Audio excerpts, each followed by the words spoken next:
Well, this time tomorrow we'll be in the mountains. Well away. And we need to get back to the mall. You're not serious. Absolutely, that's where we both should be heading. Alice, maybe you haven't quite grasped the situation. The show's over. Elvis has left the building. There's no point in hanging around. Look, Ebony, even if I didn't have a sister back there, I can't just leave those people to get overrun by a bunch of homicidal maniacs. Welcome to Series 2, Episode 50 of Conversations on Eagle Mountain, a podcast about the tribe. I'm your host, Lance, and joining the podcast panel today is Liz. Hello. Sabine. Hi. And Maggie. Hi. With episode notes done by Matt and myself. So Series 2, Episode 50, the screenplay was done by Joe Boyle. It was directed again by John Callan and John Reed. And the episode synopsis was read out by Maggie. Ebony attempts a rescue mission. Cloe demands the truth from Patsy, and together they make a startling revelation. But will they be able to warn the rest of the Mallrats in time? I have a question for you guys. I don't know if it was just me. See, I usually watch episodes in a hurry, and I usually have to watch them at like 1.25 speed. But today I had time, so I just watched it at regular speed. And I can't tell if the episode felt subdued because I had it on regular speed, or if that was the tone of the episode. And I just wanted to know if anyone else got that feeling. Like Lance said earlier, there wasn't a lot to it. Yeah. Like, not much happened. So maybe that is why. And the things that did happen were very, like, secluded and private, you know? Just like felt like it was a bummer for people. Like everyone in the set was kind of like just down in the dumps or something. Mm. I don't know. It just felt like a massive hangover after that wedding. But Yeah. Like, it was like that come down the next day after a hard party, you know? yeah. Like Ella Wilkes, her performance. Now, I'm not saying this is what happened, but her performance felt like she had just been told, you're not coming back for season 3. You know what I mean? Like, shoot. that's just how she felt. I'm not saying that's what happened because I don't know when she was let go, but her performance is so subdued and just seems not like she's just showing up. She just showed up to say her lines, and it just felt like someone had told her, by the way, Ella, we won't be continuing your contract. We're just going to finish up these 2 episodes, and then, you know, thanks for the ride, but that'll be it. I'm just saying that's what she felt like to me, you know? It was like, is it just me watching it at regular speed, or I just had to ask? No, I see what you mean. It did feel a bit, yeah. Maybe she knew Bray was going to leave her at the end. Because even Bray, I thought Bray was acting a bit weird. I thought it was in this episode. I thought it was a bit subdued as well. I don't know. To be honest, none of them really stood out to me. Like, except for maybe Patsy and Cloe. Chloe. Yeah, that's Yeah. Yeah, but it was the same vibe from nearly everyone. Yeah, it's just an observation. Maybe that was just meant to be, you know, the way that it was supposed to feel. I mean, it wouldn't be surprised me if 2 episodes before they told her. Like, Oh, yeah. No, for sure. By the way. Yeah. With the past few episodes, it's all, well, we don't care about Danny. Yeah, like they are setting it up, and that's why I think I said it the last time I was on. They've been setting this up with Danny and Bray. It's like taking a sideline. It doesn't matter anymore, you know. no. So that Bray can just forget about her, and it doesn't make a difference, right? It was like in that little moment they had, she was like, "Oh yeah, don't forget my dad did the virus thing." I was like, "Oh yeah, we haven't brought this up for a while." It's like, you've forgotten completely. Oh yeah, that's why you exist. Yeah, I think they were just like, okay, she's gone. That's it. Keep pushing her down. It's just guess who's coming back? Yeah, exactly. They're like, we got to figure out how we can set this up for Bray and Amber, because we screwed the pooch with this Danny and Bray thing. How can we get rid of her? See, I would have loved to see that, you know? Oh, the 2 of them? Absolutely. Bray and Amber back, you know, with Amber back, and then still having Danny there. Yeah. And just watch that for... See, but we would have gotten like the book stuff. You saw how that ended. Yeah. Sorry, just had a thought of Amber and Bray's baby being named after Danny. Oh. Oh, no. Baby Daniel. Amber's like, who's Danny? Oh, just someone helped me through a hard time. Yeah. She knew that.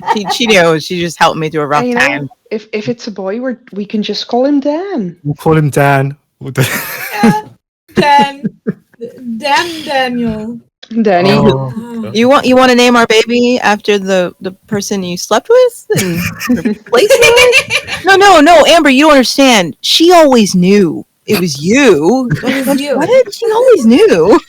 And you know what? Unlike Jay, she killed everybody. Her dad did. It's fine. It's fine. It is fine. And yeah, again, that double director thing was weird. Like, nothing in the episode stood out. Like, it needed weird. Right. Why did it need to? I was actually actively I'm watching. confused. Mm-hmm. That's why I wonder if they've always had two directors, like 2 unit directors, and they're finally starting to acknowledge the second unit director.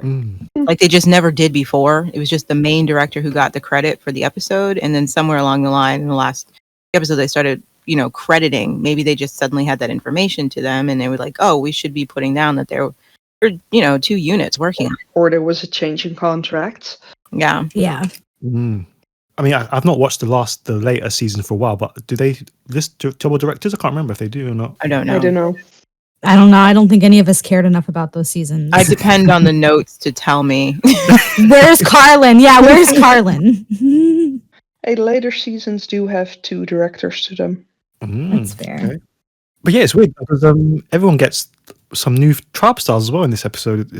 Yes, I love Chloe's. It's very odd, yeah. Again, it brings up how they filmed this because Danny gets a new tribe style, Ryan gets a new tribe style, Tai San gets a new tribe style. Everyone it's weird.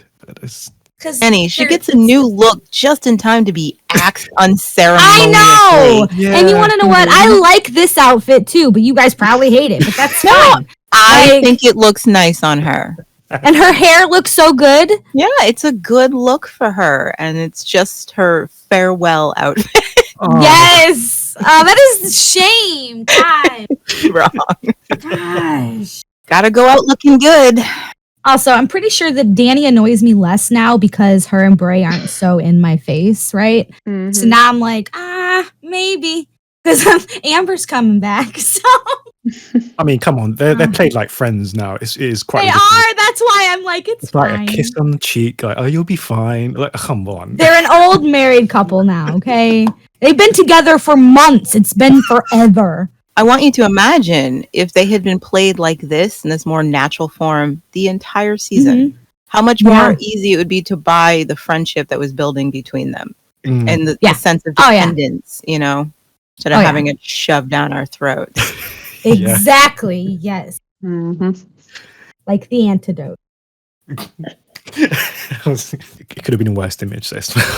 I know, but you don't know my imagination. So I got the image of Lex having the antidote literally shoved down his throat. Yes! And that's his expression is my expression to Bray and Danny being shoved down my throat. Just, it could kill me, Ebony.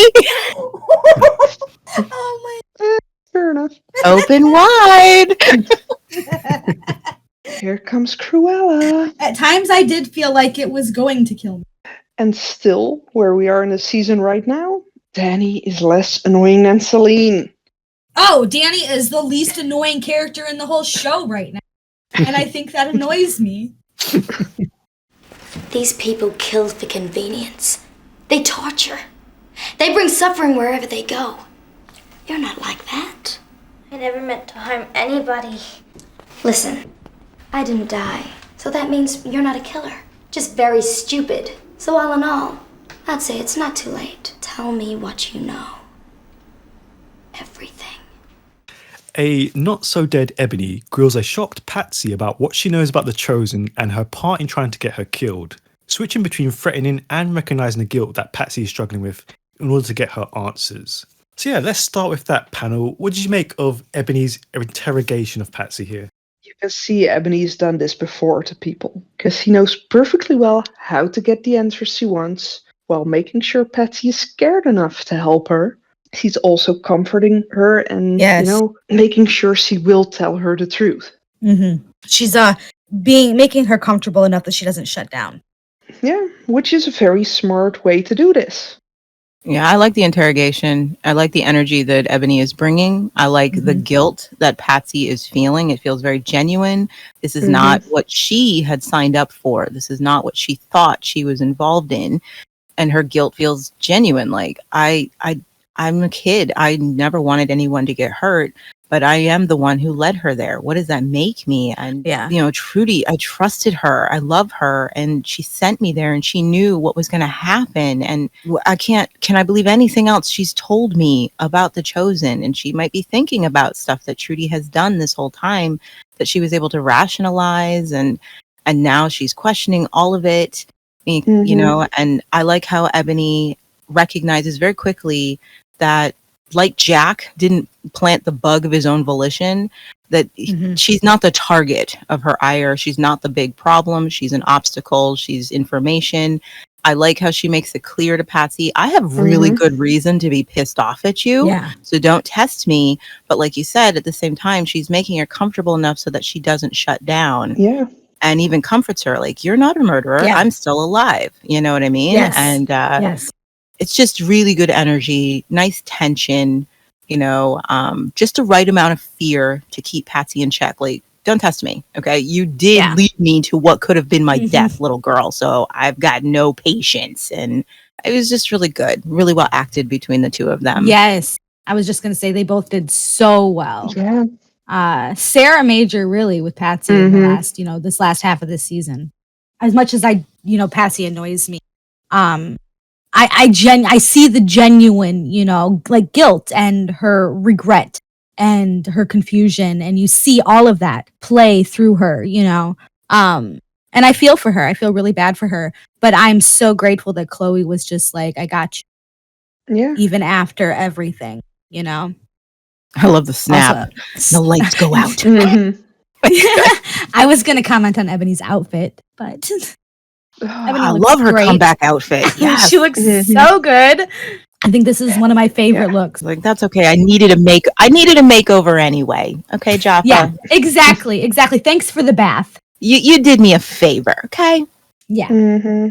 I just had it hidden away somewhere. Under the docks. As one does. Of course, in case, you get ran off the road by a van. Ebony's always prepared. I think she learned her lesson after season 1 when her locos turned on her and she didn't have a backup. It was only because of Bray she got out of there. Yeah. And so I think this time she was prepared and she probably has stashes all over the city. Absolutely. And she's been so paranoid, I gotta have my Fenty, and just in case, and especially when she's talking about, I know these guys would sell me out over a pair of shoelaces. She learned her lesson. What is it with you anyway? You're not the Patsy I used to know. What? When did you last change her? Does Trudy let you change her? No, I just haven't. Why? Patsy, this baby's a boy. So yeah, do you remember how you initially reacted to the revelation that Brady was imposter? And what did you make of Chloe's words to Patsy and their reconciliation? Great scene. Excellent. Of all the reveals, this is right up there with finding out Danny's father, made the virus. It was such a good, satisfying reveal, and things that, I had accepted already that, okay, Jaffa is keeping the baby and all that jazz, but even more of Trudy's behavior made so much more sense the minute Chloe was like, has she ever let you change her? And, Patsy actually has to think about it for a second. Yeah. And she's thinking, I don't think she's ever stopped me, but no, I haven't changed the baby in all this time. And this baby is a boy. I was like, yes, that is a great reveal. Yes. Yes. How satisfying is it, too, that Chloe was the one, that girl earned it. She deserved that. Even the way it like evolves with the fact that the reason Chloe's able to get in there is because of Patsy's headspace. It felt really organic and natural. Patsy's just not in the game right now. And I was just like, oh, so awesome. Yeah. Yeah, and as we could see, Chloe was already there before Trudy left. Because they had this split second shot of her looking into that room while Trudy was, telling Patsy that she was going to have to take care of Brady for a bit. So she did observe that, and then Brady started screaming while Trudy was gone. Or, well, I say Brady, but not Brady. Yeah, I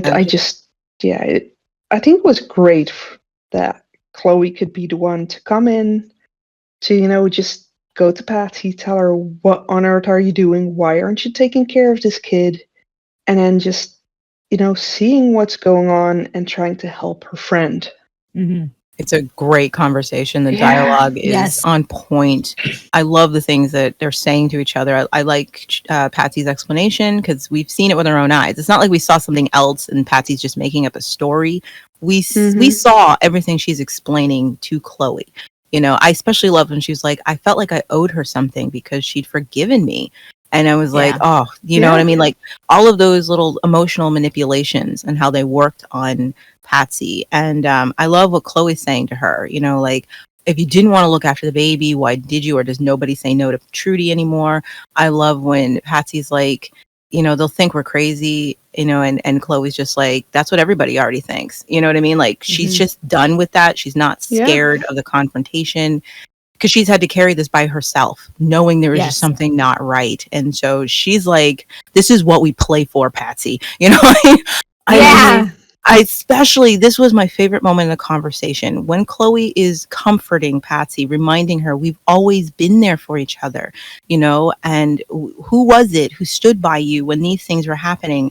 And Patsy gives out a clue. And I think it was mentioned in the episode of Bob's death with Thompson about how Bob's death would have affected Patsy, because her answer was, but we couldn't stop him from dying, could we? And it speaks to why Trudy's security meant so much to her. As much as she loved Chloe, she's still a little girl who just wanted someone to make her feel safe. And like these bad things, that person would stop these bad things from happening. Yeah. And that's what Trudy had made her feel like. And the fact that it still pains her to even say that out loud, we couldn't stop Bob from dying. And they never got any justice for it. This was the last member of the family. And there was nobody got any punishment for his murder, and I just, everything about that conversation was beautiful. And the way Chloe answers, but we mourned him together. Yes, that's what it's about, Patsy. We can't stop the bad things from happening, but we can still stand through them together. That's how we get through it. And, perfect. Absolutely perfect scene. It really shows the maturity too. They have maturity. I'm really grateful. It sucks that this is how it had to happen, but at least they were able to come back together. And Chloe, I think Chloe knew she'll come back eventually. You know what I mean? She just didn't give up on her because she loves her. Exactly. Sometimes we need someone to fight for us when we go astray. We may not deserve them, but we need it. Oh, the way Patsy just crumbles because Trudy was so good at isolating her from everyone. First convincing her she didn't need any of them because Trudy would provide everything she needed, emotional support and comfort and protection. And then what happens when she can't trust Trudy? She felt like she had no one. And here comes Chloe like, I've never left. I've been waiting for you. And I'm still here. I don't care how badly you messed up. I will always freaking love you. And just Patsy, like Sarah Major's face, the way she crumbles because that is what she needed in that moment. I messed up so bad, Chloe. I don't know what to do. And here's Chloe like, we're going to figure it out together like we always have. Yeah. But that's consistent for Chloe too. In season 1 with the if you're virus, I'm virus, right? Yeah. Yep. Don't get me started. I know. You already have me tearing up, so don't even start, okay? It's just beautiful. And I'm really glad we're finally here. It was a really nice reconciliation. There have been times when friends have fallen out, and I didn't care for the falling out, or I just didn't feel like the reconciliation honored what had been lost. And this is one of the few times where two characters come back together after a fracture that it felt truly earned, and it felt like they were saying what needed to be said to each other, and it really felt like there was love. It honored what had been lost. And now we've got it back. We can rebuild from here. And like, you girls. Yeah, there was never any hate. There was never any hate on Chloe's part. she was sad too. You know, she'd lost her friend, so she was angry. But with like you brought up the other friendships, you know, like Dal and Jack, and Lex and Ryan, and like Lex never ever deserves to be forgiven most of the time with as far as Ryan, but this one, good job. They did a good job to the two girls. One of those scenes that can make you angry because you're like, why have you not given these girls more to do? These actresses can do it. You know? Yeah. Yes. They're so young and they're so good at this. Absolutely should be given more because I was just thinking as you guys were speaking. I also love how they just left the baby.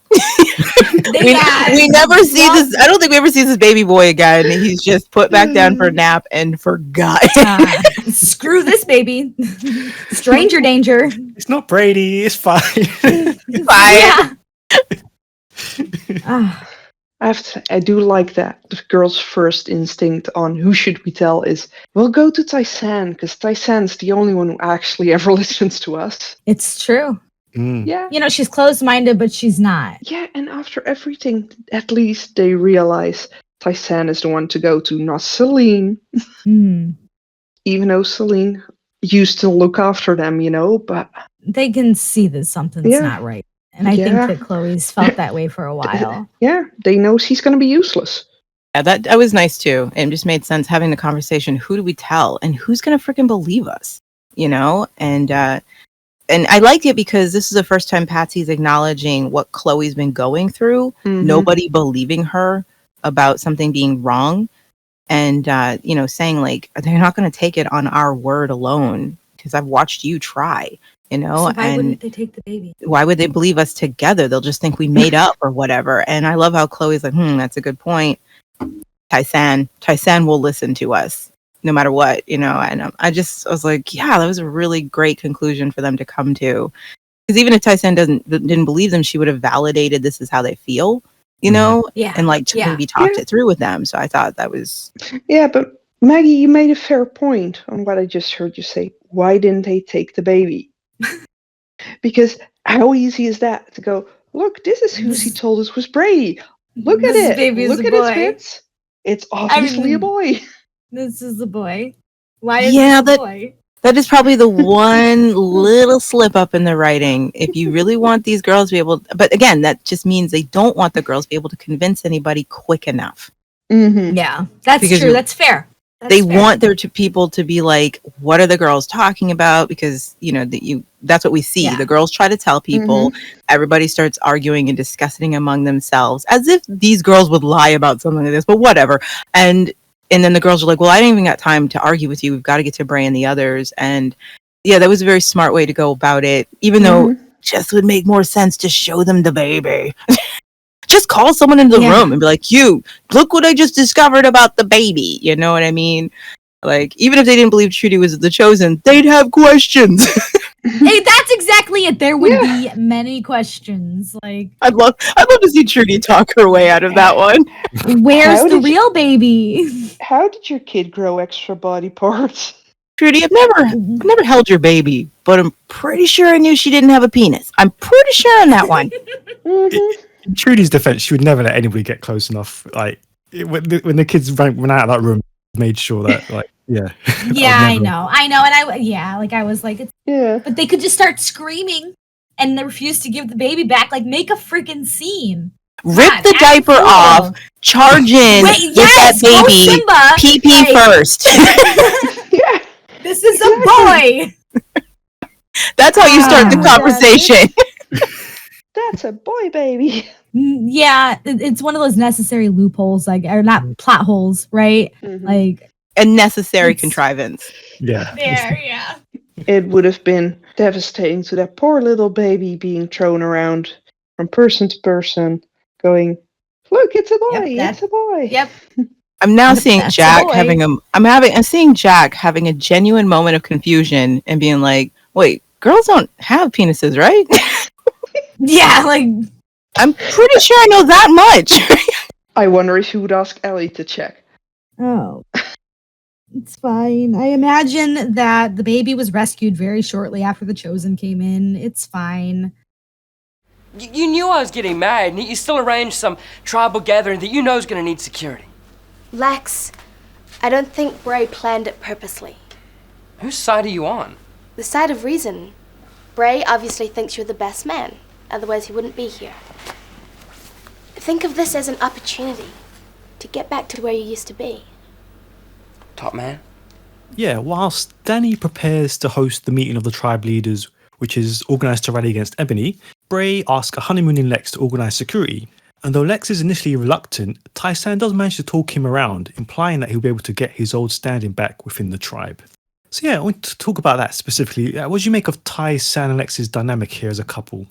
Yeah, they keep showing that they're, well, basically the only functional couple we see in the show.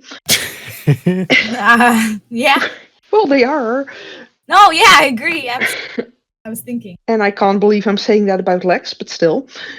But yeah, Tai San has a point, and Lex knows it. Yeah, and she knows what to say, you know, like what to get him going, right? Like to give him that little ego boost. But it is true. And I love that he trusts her enough to listen. Because that's what it is, eventually. He knows that Tai San would not agree to this if it didn't make the most sense. Yeah. And she can explain it in a way to him so that it seems the most beneficial to him as well. Yeah. Just a nice example of how they speak to each other, and a healthy way of convincing someone you love to do something they don't want to do, you know, but pointing out why it would be a good idea. Mm-hmm. While at the same time, she doesn't like chastise him for not wanting to do it. You Yeah. know, like she doesn't say, "Oh, why are you being selfish, Lex? It's just our wedding, you know, our honeymoon. That's all." You know, she doesn't. She validates the fact that of course he wants to spend the time with her. She wants to spend the time with him too. But Bray wouldn't have asked if it wasn't important, and he didn't do it on purpose just to mess up our time together.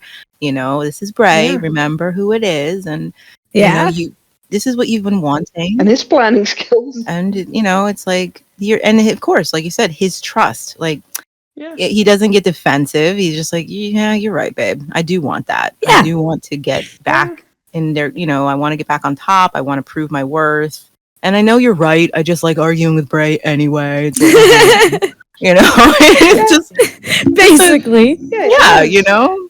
And she's one of the few women to actually speak back to, well, her man in this case. Because, you know, honestly, if it had been Sandra, I think she would have instantly agreed with Lex. Oh, for sure. She would have been. She would have. Because it's her wedding day too. Right. You know? Like, I mean, for sure. Absolutely. Like Tai San and Lex, I think are they even each other out really well. Yeah. He brings her back down from the clouds, you know, and then she keeps him level. Like she keeps him, if you will, or tries to. She does her best. It's still Lex. they're like the elements balancing each other out. Yeah. Yeah. Yin and yang. Yes. And I even like the idea that you know, being that so in love at that age, that the idea of being apart for a few hours was just like, what? Are you kidding me? What? That No. hurts. I don't like that. Yeah. I don't like that, you know? I'm at this age and I still feel that way. So, You know, so I thought that was cute too. And, you know, the way she said, and we'll make up for lost time when we get back. And yeah. like, that's actually a painful sacrifice for them to have to give up a few hours of their honeymoon apart. I mean, and I can totally imagine how Lex interpreted that. Okay, we can make up for lost time then. Oh, and she knew. That's exactly what she implied. Yeah. I'm gonna break your back. Yeah, just give me a couple of hours and, you know, you go do that and then we're all set to go again. She even gives him a smile like, go be useful, you sexy man. Yes, like, yes, exactly. Go do your job. Like, let me see you work. Yeah. Oh. He's like, I'll wash dishes while I'm at it. Yeah, like, oh man. I love them. Like, and she can see what he's capable of doing, you know, and that he wants to do better and be better. And I think with her, he is. Yeah, he is. Say that she just looked so beautiful this particular morning with her hair down and that robe. And I don't want to leave her either. I would be fighting Bray too. I'd be like, you kidding me? Get out of my room. I would be like, Bray, are you looking? Can you see this? I get it, Bray. You don't have this waiting at home for you, but I do. Right? Oh, Ooh. oh, burn.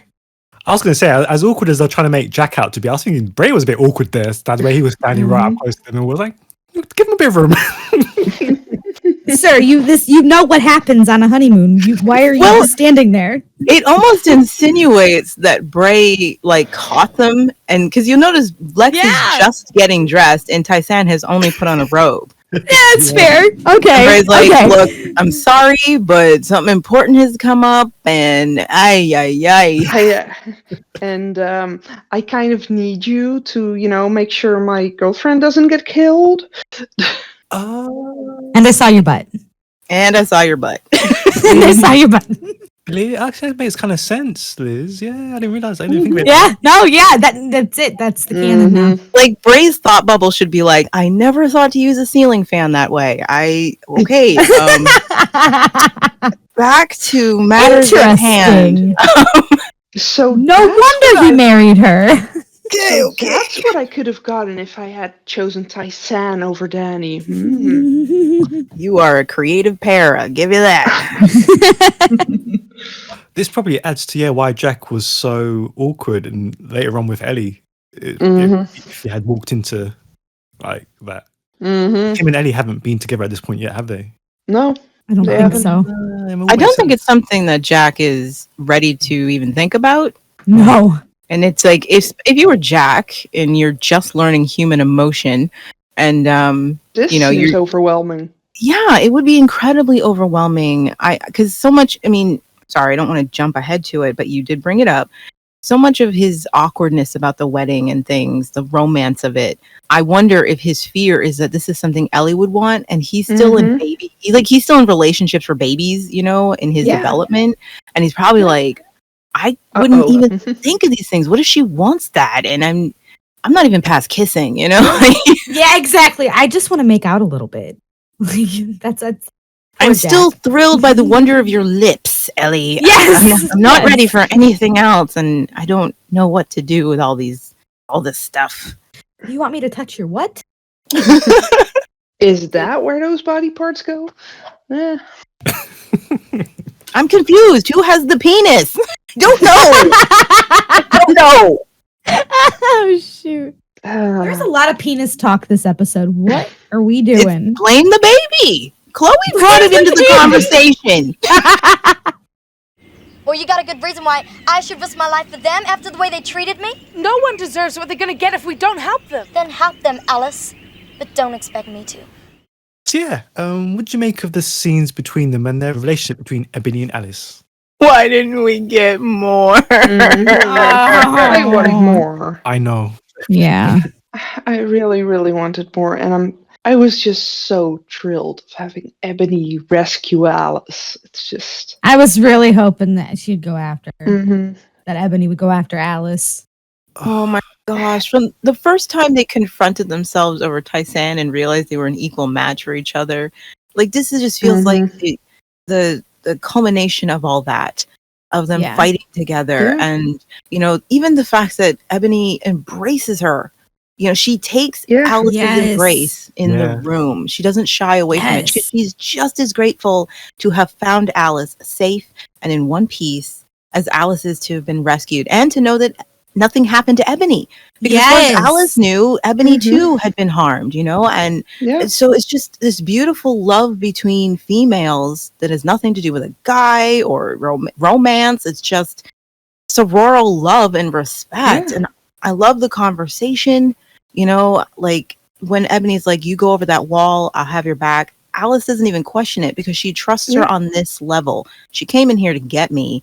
I trust her to watch my back.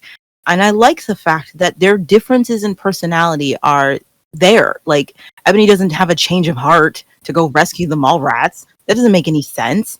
And of course, Alice isn't going to just walk away and run away.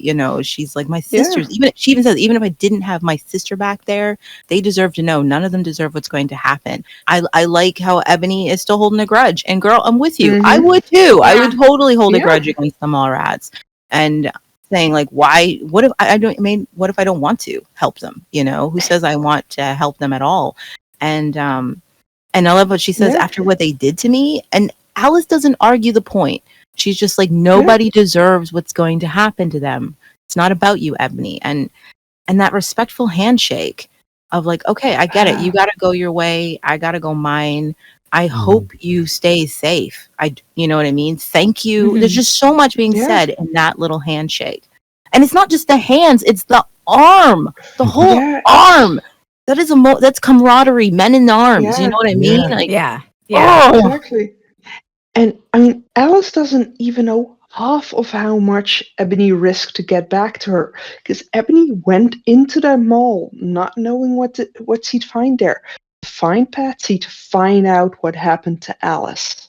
True. She even had to ask Patsy, are the chosen in here? Did they actually do what you say they did? She went in there with no idea what she was really walking into, just to get to Alice. And she went in not knowing if Jaffa wasn't there, you know, having control of everything, because all she wanted to do was save Alice. And it speaks so much. Is like a guidebook on how to make a bad guy interesting. Yeah, it's, you know, it says so much about how attached she is to Alice. Respect. I like that moment of that pause when Ebony stops and Alice, you know, she's hoping that Ebony will come back with her and help her. And they let it sit for a second so that even you're wondering, what is Ebony going to say? Is she going to say good luck to Alice? Be careful?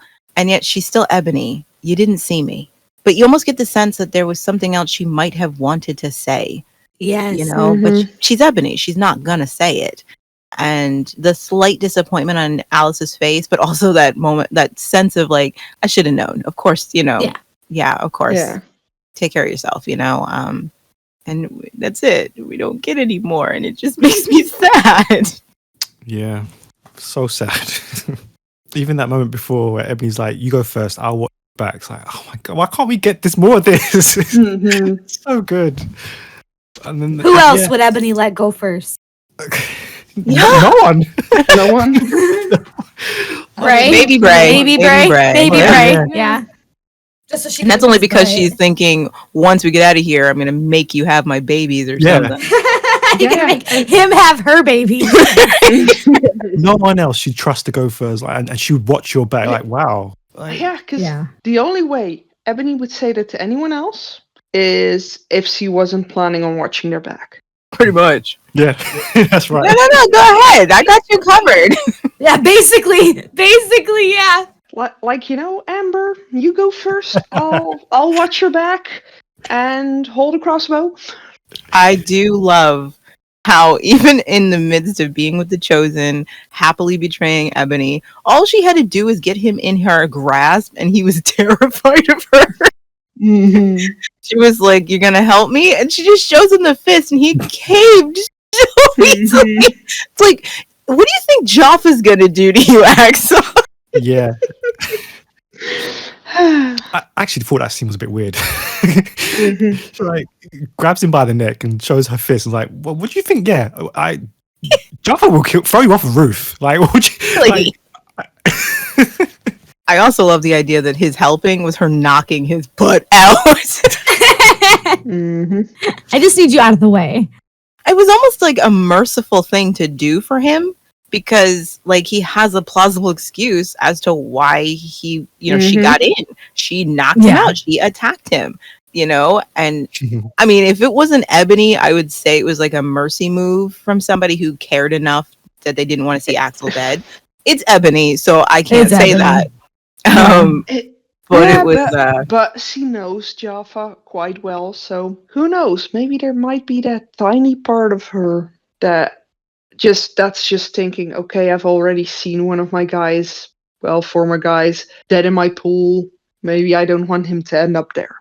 I don't know. I can't give her that credit because of how much Ebony can hold a grudge against someone who's crossed her. And I mean, she's condemning the Mallrats to death. And it's just like, whatevs. You guys said bad things about me. So I don't think she spared Axel because she actually cared about him in any way or his fate. I think it was just more convenient to do it this way because she was focused on Alice. Yeah, otherwise it would just take time. Heck, I don't know if we see Axel again, so she could have easily just broke that kid's neck. I'm just saying, like, we don't see Axel again. So that could have been his dead corpse hitting the floor. I love how the Chosen ran into Alice's room. No sense of awareness. None! They walked into that ass whooping. They do it every time. Every time. Like they've just been taught, just put your weapons up and run. And thank you. I will tell you this moment. Now, there are lots of things I like about season 3, and I like what the rebels do. But I feel like this sole scene with Ebony and Alice working together and then standing in the doorway to share a look was superior to a scene where Ebony, Lex, and Bray all do the same thing when they attack the Chosen. Yeah. And even though I love that scene, they ruin it by introducing themselves to unconscious bodies. And I just love that Alice and Ebony are focused on what they're doing so they don't ruin it with any cheese.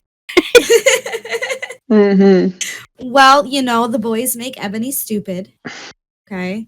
Yeah, that's about it. That's all I got. And the boys make each other stupid. Like, you guys, they can't hear you. Who are you introducing yourselves to? Who's this for? For them. You standing there alone is already cool enough. You didn't have to say anything. What is it? What happened? The meeting, don't go in there, it's a trap. What? It's a trap. The Chosen, they're after all the tribe leaders. You loony. You know that? It's true. I've seen them. I know their plans. Oh, yeah? How? Bro, we've got to get out of here. You guys take cover in the outbuildings. I'm gonna get Danny. Planning to warn the rest of the mall rats, Patsy and Cloe are stopped by Trudy and end up fleeing instead. While Trudy sabotages the mall's defences, the girls race to the tribe leaders' meeting, where they're able to warn Bray just as the Chosen surround the building with Danny and the rest of the leaders trapped inside. So yeah, what did you make of the cliffhanger to this episode? May I just say, I loved the way Cloe screamed. Yes. The Patsy run, it's just... and it captures that whole being freaked out by Trudy vibes he had earlier in another episode when Trudy did the stuff with the doll and freaked Cloe out, and it just captured that whole vibe of run, she's terrifying, she can do tons of evil things to you. And Trudy was that level of Trudy was clearly that level of creepy. She was pulling off some massive creepy vibes. Yes. Like, even the I was lighting like, too. Just to exit stage left, girls, quickly, backwards. Just walk away. She's like a weeping angel. Don't take your eyes off of her. She was pulling that off. And even though part of me was like, Cloe, you just gave up the ghost. Now she knows that you two are kind of onto her. But at the same time, I can't fault Chloe's reaction. Me neither. Patsy, run! I have had that thought a few times this season, though. And it speaks to their age. So yeah, it's fine. It's definitely got creeper vibes. Trudy is terrifying, even while she's trying to placate. It's the moment she says, "I have something for you, dude." I would have been gone. Like, I don't want it. No thanks. No thanks. You are not getting us alone, woman. No.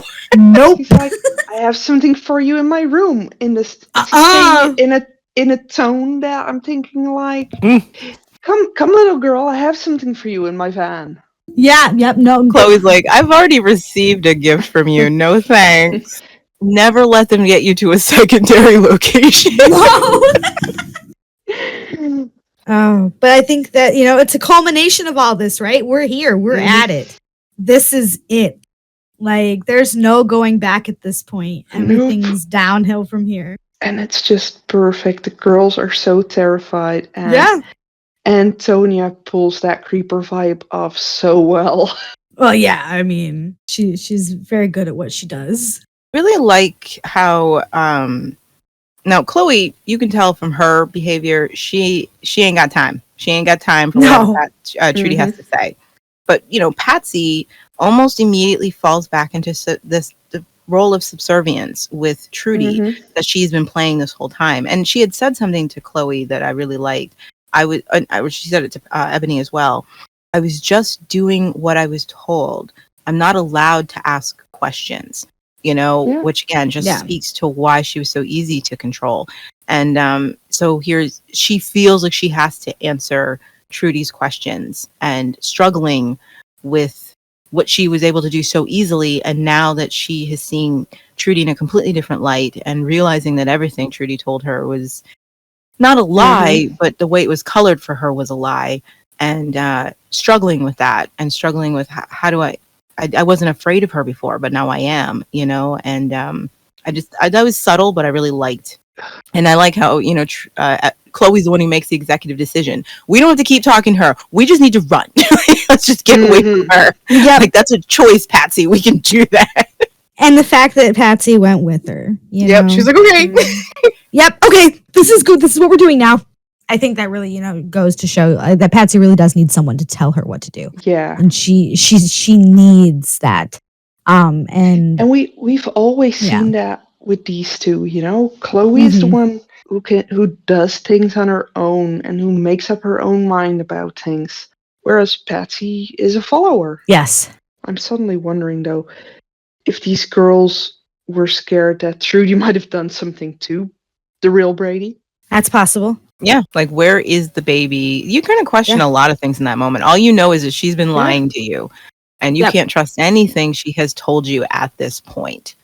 And like, that's all you got at that point for these poor girls. Just like, even if you believed some of what she was saying, like say you're Chloe, you she was kidnapped, and she got out of there with her baby, but you're questioning other things about her, all that stuff. Once you saw that baby's junk, you're just like, okay, nothing that's come out of her mouth can be the truth. Nothing. You know what I mean? Nothing. And for Patsy, that was just, oh, wow. Okay. I got taken for a fool, big time, just because I was remorseful. That's really what it came to. Her guilt was what Trudy used against her, and she was just sorry for having put Trudy through something horrible and she hadn't meant to, and was doing everything in her power to make up for it.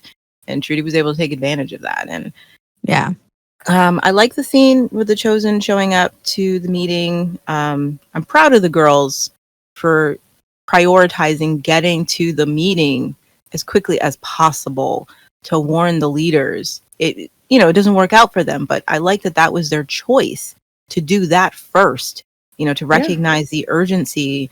And because once, like, just understanding enough that if they catch the leaders, we're all screwed, because we all need someone to tell us what the frick to do. And I did, some of it I'm like, okay, why would the girls lie about this? But whatever. At the same time, I'm like, Lex likes to argue. That's what Lex does. Of course he's gonna argue about this rather than being like, gee, with all the things that have been happening lately, that actually makes a lot of sense, or whatever. Yeah, but that's probably because Lex does not want it to be true. Simply because, Trudy being back and alive and well with that baby took away his guilt over that. I just mean in that immediate moment, his knee-jerk reaction is to argue, because that's what Lex does. And then Bray seems to be the only one who's listening and trying to process the information very quickly, and he doesn't have time to process what the girls are saying, and you can see him like, wait, because he doesn't immediately go like, what are you guys talking about? You don't know what you're talking about. It's more like he's processing what they've just said and what's been going on, like putting all the pieces. You can see the train boarding the station with Bray and hitting him all at once. Like, we've got to get Danny, we got to get the leaders out of there. Like, the fact that he's so quick to believe that they are at least in danger. I can get the facts later. The leaders are in danger. Danny is in danger, and then even that, it's too late, and finally being faced with the thing that he hasn't wanted to face. Yes, people worship your dead brother. Okay, Brad? Yeah. Oh, yeah. I know you've never wanted to believe that, but this is his legacy. It sucks, but this is what it is. Because Lex is like, what are those things? And Bray didn't have a moment that had Zoot. Nope. I know exactly what that's about. Yep. I did love that. And, the way that Jaffa just is just walking towards him, all comfortable and happy with himself. With okay, I'm gonna do this. But yeah, Bray's face the moment he realizes that these idiots worship his brother. It's just, I think it's perfect for this moment. He's never going to be free of him, you know? Nope, there's no escaping. Even now he's gone, you're still stuck with the ghost of your little brother and the crazy things he's done. The parts of his brother he does not want to reconcile. Yeah. Yeah, he wants to remember Martin as Martin and not the legacy he did leave behind. Right. The only thing that bugged me, but it wasn't like just to this episode, it's other episodes that do this too. Bray and Danny, they can never decide which side of the line Bray and Danny stand on when it comes to certain issues. They will argue the same issue over and over again, but they'll just be on opposite sides of it over and over again. So today, Danny's the one who's not sure any of this is going to work and seems reluctant to really like go forth with it. And Bray's the one who's super confident about it. But it feels like only a few episodes ago, it was Danny who was pushing for it and believed this is what they needed. Yeah. And Bray was like, why would they listen to us? And they do this over and over again with these two. Yep. And it feels like it's because Danny and Bray are not very well defined when it comes to how they stand on issues.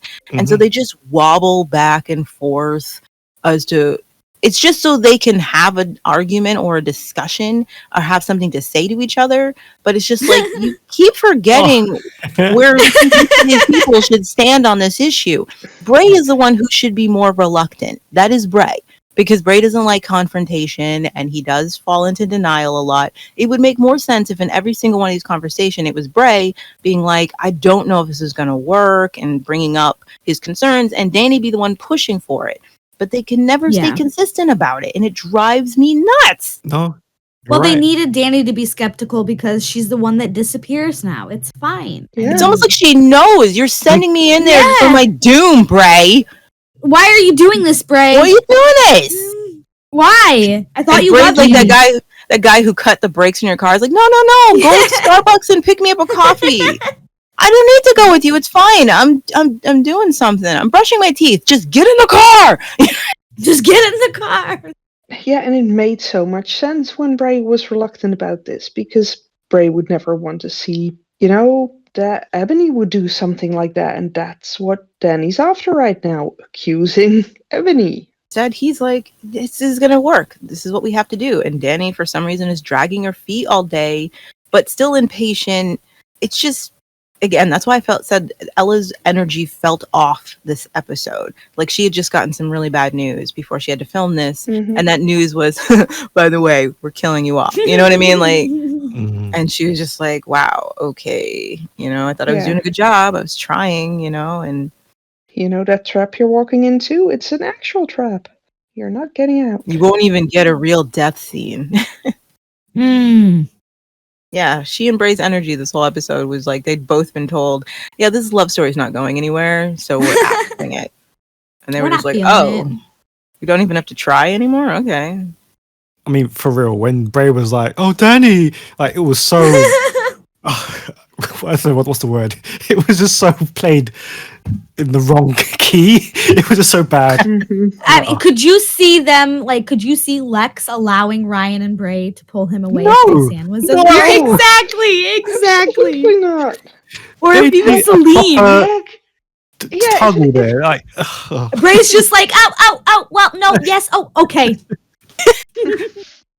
I tried to get I mean, in Ryan's case, they would have had to knock him out. Yeah. Right. Like, Ryan would have not stopped Ryan, no. Bray's energy was very, no, wait, come back.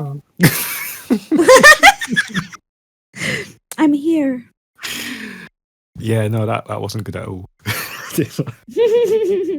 It never really, it doesn't do a good job explaining why Danny is in such a hurry and why she's annoyed having to wait a few minutes for anything. It just doesn't make any sense why she, they didn't, I don't think they did a good job emphasizing they have to be there by a certain time because the tribe leaders are not in the best terms with them and might leave or whatever. They just don't really do a good job of explaining why she is both reluctant to this meeting, but like, we gotta go. I'm not waiting for you. And it's just like, for someone who didn't believe the meeting will get you anywhere, you seem in a huge hurry to go to do it. Well, they had to give her a moment, okay? She's been too calm lately. And she's done this before, stormed off to a meeting. Yeah, but I'm Suddenly saying in a hurry. she hasn't, they just, before, even if the excuse was dumb, they still gave her drive for that. She was motivated. Mhm. And I just feel like this episode doesn't motivate Dani to be in such a hurry, to keep like reiterating that she doesn't want to wait for Bray. Even though at the same time, she's like, it should be you talking to them, or whatever. Like, she clearly wants them to go together. So why does she keep reiterating that she's not going to wait for him? What are you in such a hurry for? Like, just one line about, if we're not there on time, Her the leaders may demise. not stay or something. It was just a little sloppy. Yeah. And an otherwise very strong script. That's all I'm saying. It's just like that inconsistency of where Bray and Dani stand on any issue. And it literally changes from one episode to the next. And that's all. But otherwise, it's a great script, great episode. But that just always kind of bugged me a little bit. I'm like, why are you in such a hurry, Dani? When you don't seem to want to do this meeting and you don't believe it's going to help you out. Like, I didn't get it if she was like, this meeting was her idea and she was like, we're going to make them listen to us or something. And, and Bray seemed to be dragging his feet. Then I could understand her being like, I'm not waiting for you, Bray. We're getting this done, Yeah. But he's the one telling her it's going to work. And she's just like, I don't think it will.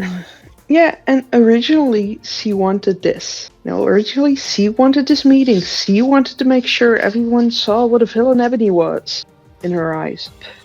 And yeah, now Bray just told her, your daddy would have been so proud of you, and suddenly she storms out there again. Typical. No, but that's pretty much my only criticism. I think it's a good episode. It was very strong writing, fantastic acting, some solid moments that they actually just let the moments hang. They let them sit with us, and they stayed on task with the episode. And there is a sense of inevitable doom permeating the whole thing. Yeah. Like, nothing you guys are going to do is going to help. You're screwed. Nope. Valiant effort, though. But they still give you that Thor god-killing weapon sense that maybe Cloe and Patsy will get there in time. You know what I mean? Like, that whole through line gives you that little slight sense of hope that maybe they can stop this, or at least get the Mallrats away from the danger or something. And instead, they didn't go for the head, Yeah, at least they could save the ones outside of the mall that weren't within Truby's reach. Okay, since we were being such jerks and we're talking about Bray not really trying to get into Dani, it makes Lex's line even better. I'm trying to save your life. You'll thank me later. You don't need her, Bray. Don't worry. It's okay. No. Just let her go. Guess she's coming back. Amber's coming back. I don't know how. Don't ask me how I know. I'm helping you, buddy. You ain't married to her. She isn't important. You'll have plausible deniability to just let Dani go. If you don't go in there. If you go in there, you're committed to her. If you stay out here, you can just be like, I don't know what happened. And if you stay out here, we're rid of her. Yay! Win-win. That brings Series 2, Episode 50 to a close. Thank you very much to the panel, and if you'd like to take part in a future episode of the podcast, please do send us a message on our Facebook page or on our website, thetribe.co.uk. So we'll see you next time for episode 51. Until then, bye. Bye. Bye. Bye.